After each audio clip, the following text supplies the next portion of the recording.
Quelqu'un m'a posé une question à laquelle je voudrais répondre rapidement. La personne dit, j'ai deux épouses, mais mon église me demande de choisir entre l'une des deux, sinon je serai excommunié. Et la personne demande mon avis sur la question. C'est une question très simple et je vais répondre à partir des Écritures. Je voudrais vous amener dans 1 Corinthiens chapitre 7 à partir du verset 18. Vous savez que 1 Corinthiens chapitre 7 traite un peu sur la question du mariage, mais je vais commencer à partir du verset 18. La Bible dit, quelqu'un a-t-il été appelé étant circoncis, qu'il demeure circoncis? Quelqu'un a-t-il été appelé étant incirconcis, qu'il ne se fasse pas circoncire? La circoncision n'est rien et l'incirconcision n'est rien, mais l'observation des commandements de Dieu est tout. Que chacun, c'est le verset 20 qui m'intéresse, que chacun demeure dans l'état où il était lorsqu'il a été appelé. Ces mots sont très importants. Chacun doit demeurer dans l'état qu'il était lorsqu'il a été appelé. Permettez-moi de continuer un peu la lecture. Paul dit, as-tu été appelé étant esclave? Ne t'en inquiète pas, mais si tu peux devenir libre, profites-en plutôt. Car l'esclave qui a été appelé dans le Seigneur est un affranchi du Seigneur. De même, l'homme libre qui a été appelé est un esclave de Christ. Vous avez été racheté à un grand prix. Ne devenez pas esclave des hommes.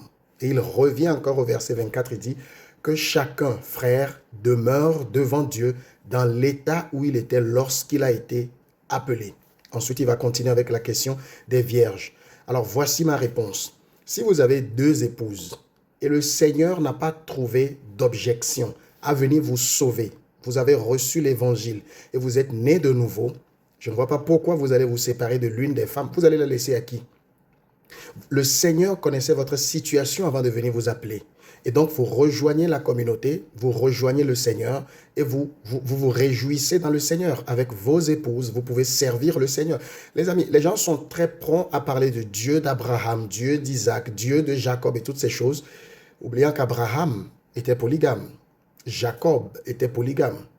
Alors, quelqu'un a-t-il été appelé dans un état donné que la personne ne cherche pas à rompre ce lien? Vous vous rappelez même quelque part, Paul disait, si tu es marié à un non-croyant, ne cherche pas à rompre le lien, sauf si lui-même, il veut partir. Et si une femme ou bien un non-croyant veut rester avec sa femme qui est croyante ou avec son mari qui est croyant, il n'y a pas de problème à cela. Et vous allez dire, bon, moi je laisse cette femme, je garde peut-être la première, je laisse la seconde, alors que tu as déjà des enfants avec elle, tu vas la laisser pour qu'elle devienne quoi? Pour qu'elle devienne quoi? Dieu n'a pas jugé que tu es rejetable, que tu es détestable. Dieu t'a appelé dans l'état où tu étais. Demeure dans cet état, sers le Seigneur avec tes épouses, aime-les, traite-les bien dans le Seigneur, il n'y a pas de problème. Maintenant, si tu es déjà en Christ, je ne vois pas pourquoi tu irais prendre une seconde femme après que tu aies déjà une première femme. Vous savez, une femme suffit. Donc, si tu es déjà dans le Seigneur, ne cherche pas à rentrer dans un autre lien avec une autre femme. Mais si c'est ton état quand tu as été appelé par le Seigneur, demeure avec tes deux femmes. Adorez Dieu dans sa simplicité. Le Seigneur ne viendra pas dire pourquoi tu as deux femmes, je vais te mettre en enfer à cause de ces deux femmes. Ce qui nous sauve, c'est la foi en Jésus. Tu avais deux femmes avant que Dieu t'appelle. Garde tes femmes et sers le Seigneur en toute liberté. Moi, je n'ai qu'une seule femme. Je ne cherche pas à en prendre une deuxième. Je n'en prendrai pas parce que ce n'est pas bien. Mais ça ne veut pas dire, par exemple, que mon papa ou mon papa ou mon oncle ou telle personne de ma famille qui a deux femmes, bon, je vais dire, il vit dans le péché, c'est mauvais, c'est ceci.